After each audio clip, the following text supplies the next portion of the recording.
Depends on how persistent Vinod is in chasing me for them. But I am actually a big fan of the brand. Yeah, so yes, I do pretend to cameras and lenses, and brands tend to believe me. You must know something then, right? I have been in this industry for the past 6 years. I have been on my YouTube channel for the past 4 years.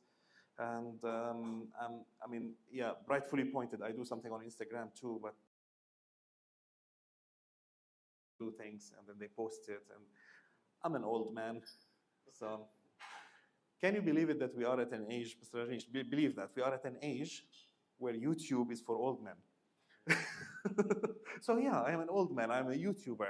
I do things on YouTube, and I'm very happy that most of these are either on my YouTube channel or will be on my YouTube. No, all of them will be on my YouTube channel very soon. You will see a very handsome review of this one and this one and this one already, and the rest are coming. I am very impressed with the brand. Tamron has always done it differently. First of all, let me say something that Mr. Rajneesh might not like me to say. Sony actually owns shares in Tamron. So this makes Tamron a very interesting third-party lens for Sony, which is why this little guy here, actually not this little guy.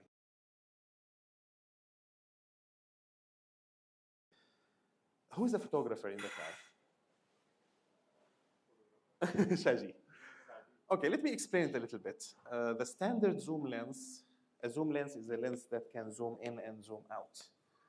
A standard zoom lens is usually 24-70, 24 millimeters in focal length to 70. In other words, it is like from wide angle that you can take landscape pictures with to 70 in which you take things like portraits and stuff like that, street photography sometimes. Tamron came up with this idea long ago that instead of 24-70, they are doing 28-75. There's a 4 millimeter difference in the wide end of it, 5 millimeters difference in the telephoto side of it. The result was worrying less about distortion at the 24 millimeter point and getting amazing sharpness straight from 28 without much distortion. Look for portraits at 75 instead of 70. And this formula got this little, it's called the TAMI. Ask any photographer in the world. Have you tried the TAMI? Yes, I have tried the TAMI. This is the TAMI after Tamron, of course. It sold like nuts. People bought it everywhere in the whole wide world. This is the best-selling lens in the world up until today. And the reason is a very, very smart and innovative idea of abandoning the traditional focal length and going into something different, but very, very efficient, and reducing the price while maintaining excellent sharpness and excellent resolution. This was like a turning point in Sony's life. And now I don't know if any of you is affiliated with Sony. You can quote me on that. And actually, I have very strong relations with Sony. I think, strongly believe actually, that the TAMI, the first version of this lens, helped the Sony a7 III sell the way it sold. The Sony a7 III changed the world of photography forever. It shifted everybody towards mirrorless instead of DSLR, and I believe that this TAMI contributed to that. This is actually part of the discussion I have with many manufacturers, because I am also strongly affiliated with Nikon or Nikon. Nobody knows, not even them, in case you're wondering. It's called Nikon or Nikon? Nobody knows. Not even them. They are okay with either one. Oh yeah, you can say Nikon, you can say Nikon. It does not really matter. So I told them, why are you still not allowing Tamron and the other third-party lenses to produce for your Z mount, the mirrorless mount? Because they have for their previous mount, the F mount, the DSLR mount. You know the difference between DSLR and mirrorless? Suppose you do, right? So I think they listened. No, but you should tell something. Okay, let me tell something first. Traditionally, every camera had a mirror. Let me show you some diagrams, perhaps.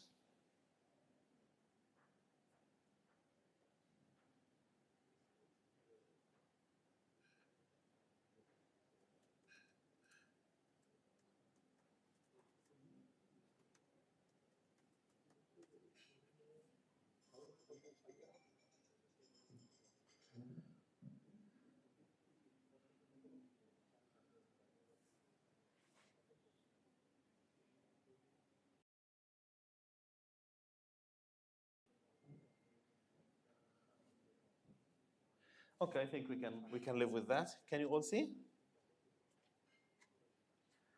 Can you see the diagram?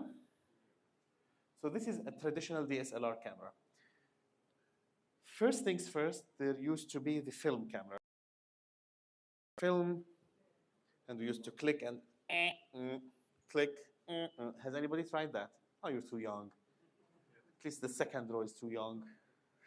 You tried it? I tried. Our generation, of course. I'm talking about the youngsters, Mr. Rajneesh. So that film thing was like a revolution. How can I get like a photo? It was very, very fast. You get the photo, and then after 3 days, you take it to the photo hut, and then after 3 other days, they develop it for you, and 5 more days, they print it for you, and you get your photos in less than 1 month. That was amazing. And then Canon came up with a DSLR camera, in which it became all electronic. There was a sensor instead of the film, and the rest was the same. The only difference was we have a sensor instead of the film. And this was what DSLR looked like. There's a lens, light goes through the lens.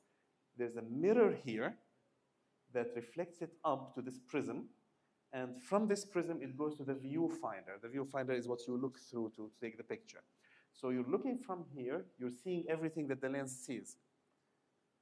Light only, no electronics. Even if the camera is switched off, you can still see. And then when you want to take the picture, the mirror will go up. The shutter mechanism will open and close to capture light into the sensor, and then the sensor will transform it into electronic, also known as the JPEG photo. Right? Then somebody came along the way. Why on earth should I have a mirror? What's the point? This is a sensor. It sees light. Why don't I connect this sensor to the viewfinder and have an electronic viewfinder instead of the optical viewfinder and take rid of the whole lens, of the whole mirror? And that was the birth of the mirrorless camera. Of course, there were labor pains, teething pains. It was not perfect at the beginning. Then Sony came and perfected it. Other camera brands were a little bit hesitant. Fujifilm was soon to follow. Then the last to follow were Nikon and Canon. Unfortunately, I wish they followed from before. They were very stubborn. They said, oh, no, this is not going to work, but it worked. So now everybody converted to mirrorless. In mirrorless, you simply don't have a mirror. You just have the sensor. What you see here is the image from the sensor. And this provides something very important. Actually, 2 things that are very important. The first is what you see is what you get. If you change the settings, you see the effect of that change directly on the in the viewfinder, and changes you do, get it immediately. You don't have to wait and guess. In DSLR, you do your best settings, you take the photo, oh no, this is not working, you change the setting, the photo, now I'm ready. Here you don't have to, you see it right there on the screen. And the second part is video. Now we don't have a mirror here, gate for all video capabilities, and it actually created the concept of the hybrid camera in which you can shoot photo and video equally professionally. So yeah, the mirrorless craze was a very important turning point, like a DSLR. Because you remember my joke about 30 days to get your photos. Now you're getting them right away. You click, and here's your photo. Now in mirrorless, you click, and here's your photo, and you take it to your phone, and it is on Instagram in less than 5 minutes. And instead of the 1 month that we used to wait to develop the photos. So yeah, this was the next change in photography, the mirrorless camera. So if you're familiar with the names, Sony a7 III was a big thing, and the Tami played a very important role in that. And then I said to Nikon, why are you not opening your mount? This is called the mount. Do you have a camera for me? No, I think I have a camera. Oh, wait a second.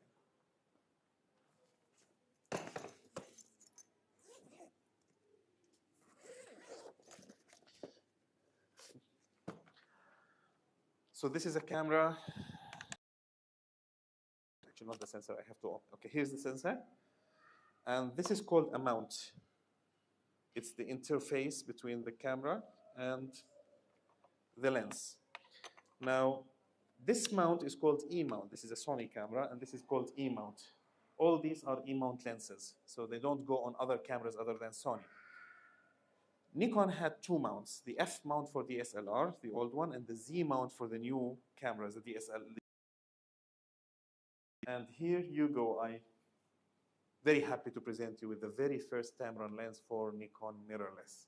This little guy here, very interesting guy. It's 70 to 300, so basically it's telephoto, mid-range telephoto, very good for animals, very good for sports, very good for landscapes in a certain way, but don't quote me on that until I explain. Very good for portraits, very good for so many things. And this is the first Tamron, this is the first lens ever on Nikon's mirrorless mount, and this is the first Tamron for Nikon mirrorless. Followed by Sigma, by the way, with a couple of lenses. Do you know that? And hopefully, Canon will follow suit and will allow Tamron to produce for them, because Tamron is not like any other third-party lens. With Sony, I use Sony lenses, G Master. In anything that is not G Master from Sony, G or anything less than G, or Tamron, I go for Tamron. Anything short of a G Master, to me, I go for Tamron. That's my personal choice. What's still the price between G Master and Tamron is 30% gap? Even more sometimes. Even more. Yeah, the 2470 G Master is double the price of the 2875. You can get two lenses in one. And when I get a lens that is Sony, that is not a G Master, so Sony G or Sony FE or whatever, compared to Tamron, I go for the Tamron. I get more value for the money, always. When it comes to G Master, sorry, I cannot praise your lenses. Opposed to the G Master, it's a G Master, the Gold Master. So what makes these lenses different? Remember what I started talking at the beginning, the weird, if I may say so, focal length. Let's go through them one by one. So I told you about 2875 instead of 2470. 4 millimeters difference on the wide side, 5 millimeters difference on the telephoto side. There's a very famous lens that is called the 1635. Every landscape photographer has it. 1635 is very, very important. We have Sony G Master 1635, we have Sony G 1635, we have Canon L 1635, Nikon S 1635. Everybody has it, except Tamron. They have 2040. 4 millimeters on the wide side, 5 millimeters on the telephoto. Well, it's not telephoto, it's like mid-range side. But 2040 is a very interesting focal length for me. I actually borrowed it from Mr. Rajneesh. I'm not returning it anytime soon because I'm shooting my A-roll on it. Don't worry, I will. Just kidding. But this is a very interesting lens for me, very interesting. 20 is the vlogging focal length. So instead of having a 1635 and having to set it to 20, because on 16 distortion, the ladies should know that. The lenses that make you fat, the lenses that make you slim, right? Are you familiar with the concept? There are actually slimming lenses and fattening lenses. Give me some context. So 16 is very fattening, even for us guys. It will look like my nose is huge and my ears are, well, what they are already big. But so I don't want to shoot 16. I want to shoot 20. And instead of like setting it up, here is 20. Now what I have to do is to the end, here is 20. I'm ready. That's a vlogging lens. And then when I want to shoot something else, I have the famous 30, 35. 35 is a very, very famous focal length. And then I have the 40. Videography, excellent for videography in general, for many uses. This is a very interesting lens for me, and it is f2.8. So you're not photographers, you will not understand the value of that, but it's a wide aperture lens. It takes in light a lot. So you don't have to worry about shooting in low light. Okay. More bigger is the F number, more light will be there, right? The smaller the F number, the more light you get. So f2.8 means wide, means more light. f8 means narrow, means less light. Don't ask me why. Nobody knows. This little guy here is 1770. This is a very, very interesting lens. This is for crop sensor cameras, not for full frame cameras. Don't know if you know the difference. Here's a full frame sensor, and here's a cropped sensor. It's called cropped. It's like a smaller sensor. And because it's a smaller sensor, it does not have all this glass. So you get this. When I reviewed this lens, I called it the only lens you need if you have an APS-C camera, a crop sensor camera from Sony. You get a crop sensor camera, you get this lens, end of the story. You don't need anything else. 17 to 70 will take landscape, street photography, environmental portraits, sports, animals, anything that you want. This is the only lens that you need if you have a Sony APS-C camera, a Sony crop sensor camera. And the funny part is Sony does not have a counterpart. It's only Tamron that can do this. The Sony ones are shorter in range, so it is not 17 to 70. They have 16 to 55. And then they have 70 to 300. And they have, I think, something in the middle. Oh, 80s, but that's a very old lens. Very old lens. I don't recommend it. But this one here is like the only lens that you need for Sony, and it's not even a Sony lens. This is fantastic. Absolutely fantastic. And the thing about this lens is that it's light and absolutely sharp. It stunned me. I'll show you some of my charts in a little bit, talking about that Nikon lens. But when you, the problem with, why don't we do like a zoom lens that can take the group here at 24 millimeter, for example, and then another animal far away at 600 millimeter? What's the problem with having a lot of range of zoom? The X number. You go to a mall or somewhere, and this is something very important, because they sell you an X zoom. Look at this camera. It has 20X zoom. Buy it. You can photograph your child right here and an animal far away. What they forget to tell you, or they neglect to tell you, is that you'll have a crappy photo of your son and a terrible photo of the bird. Because the wider the range, the more difficult it is to achieve optical performance. You cannot. It's nearly impossible. Nearly, because this guy, little here, did it. This is the equivalent. You should remember this. It's the equivalent of 24-105, but the thing is, 24-105 is usually f4. This is f2.8 for crop sensor. This is absolutely amazing. Now I want to talk about this one. There's a very famous lens called the 100-400. It's like the first lens you get for wildlife photography. No, don't shut down, don't shut down. On screen? Okay. Oh, that's handy. If only it worked.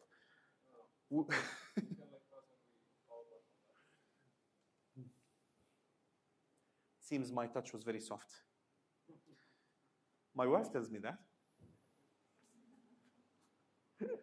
There's a very famous lens, called the 100-400. There's a Sony 100-400. There's a Sigma 100-400 for Sony.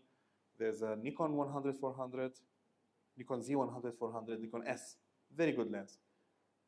There's a Canon 100-400, everybody has a 100-400, again, except Tamron.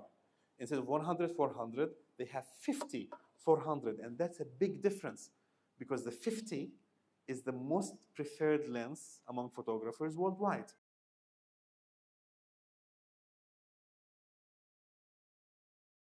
The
lens only. I can take landscape, I can take animals, wildlife, portraits, because this lens, unlike the other lenses, the wide ones, 2 to 2.5. This is a very wide aperture. This can shoot in dark. All this hefty lens can shoot in the dark. On Earth, to be able to go from 35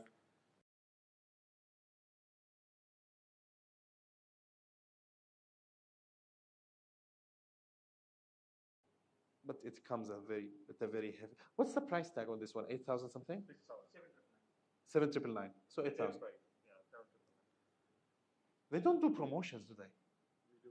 But The promotions are there already. when the promotion reaches 50%, tell me I'm buying this one. Well, I am a big fan of the brand, and the reason is they think differently. They don't offer the same that everybody else is offering.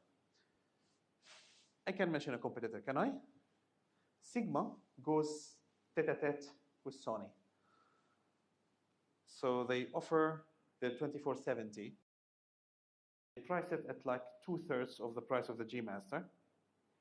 And some people buy it, but I wouldn't. I go to the G Master.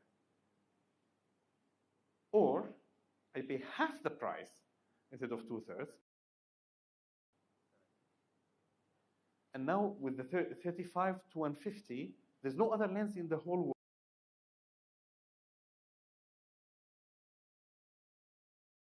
Not a Sony, not a Canon, not anything.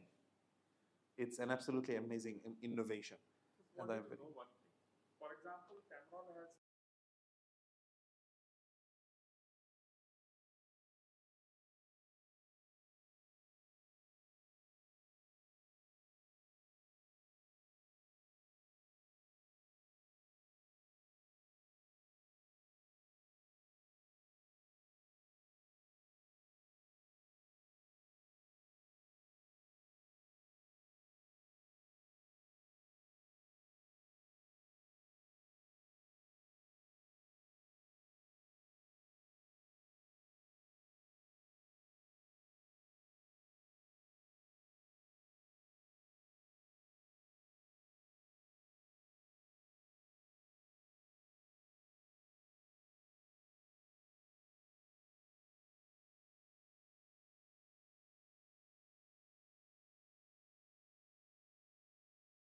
nothing stopping them from doing what Tamron is doing.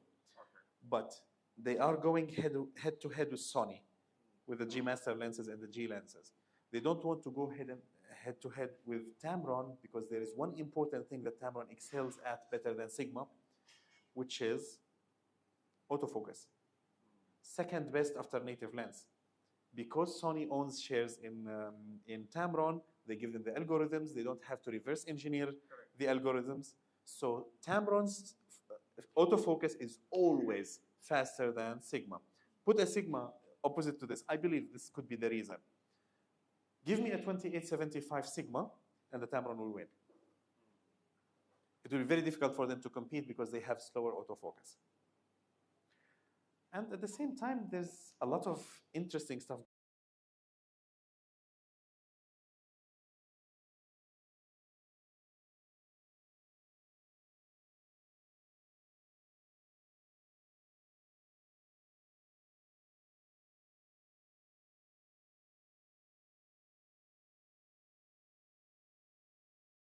We don't have many photographers in the audience. I just want to introduce the way you read MTF charts and how you see certain things. This is the 150, 500. Again, there's 150, 600 normally, and you get 150, 500 from Tamron at a very good price, excellent performance, and very small one, a very small lens for telephoto. Usually telephoto lenses are like bazookas.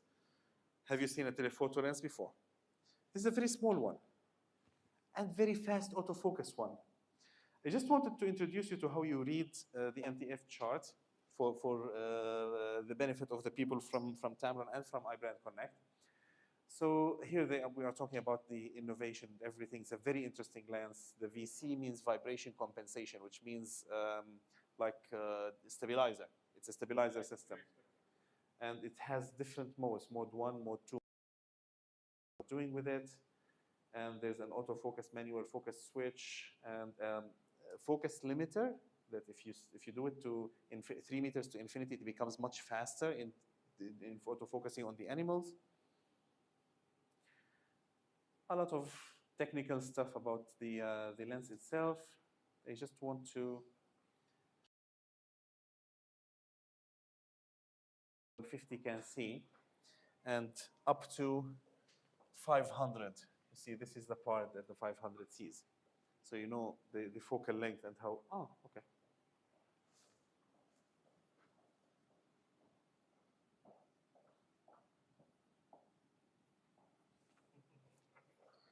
Discover that I can write, but I don't know how I can delete. Oh, here it is. Oh. Clear all? Yes, clear all. It has been a while since I was a teacher, so I just click, okay, here we go. So these are called MTF charts. This shows the performance of the lens, because it's not enough to have focal length. It's also important to have performance. So this MTF chart basically measures the optical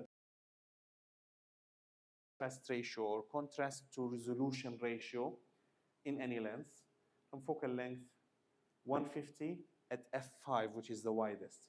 It's always more challenging with the widest lens. Basically, this is how much contrast you have, and this is how far you are from the center of the lens, because the center of the lens is always the best performer ever.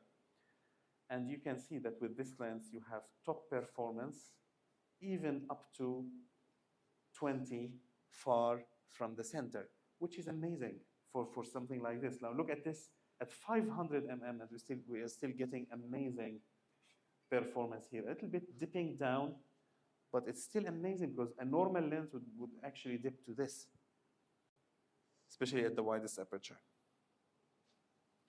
Look at the sharpness.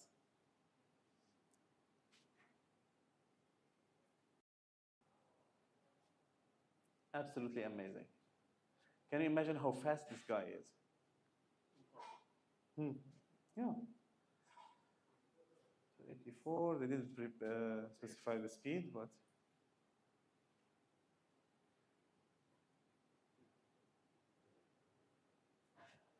okay, I don't directly, but I don't want because the crowd is not photographers. But let me open the floor for any questions that you have regarding Tamron or regarding photography, videography in general. Any questions?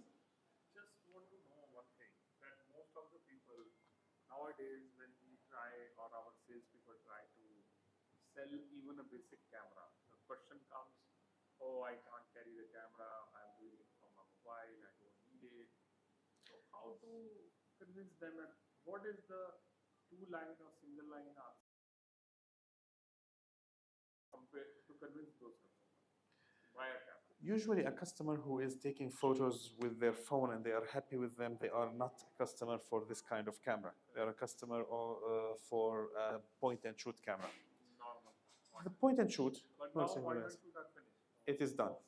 The mobile phone industry has killed it. So somebody who is satisfied with their mobile phone photography, don't try to sell them a camera, it's a waste of time. But if they are taking videos, this is when you step in. Okay, so photography, you're happy, you snap, you shoot, everything is fine, fantastic. But what if you want to take a video? Are you a content creator? Do you wish to publish on Instagram? Do you want your videos on Instagram to be different from this camera? How about you look at this lens? When you do that, you get them engaged using the video. Because if they are satisfied with mobile photography, this means they are not photographers. But everybody is a content creator today. Everybody wants to put videos on Instagram. Everybody wants to put videos on TikTok or whatever. Instead of looking like everybody else, why don't you try something different? That's the selling point. Any questions? All good?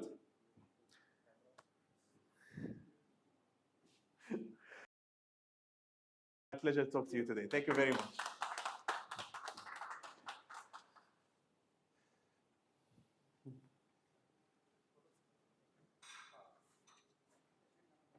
Let's have the same screen on the back. Oh. The same Tamron screen? Thank you very much, doctor. Oh, thank you. It was a pleasure. Pleasure is all Yeah. mine. So, those who are with a car, like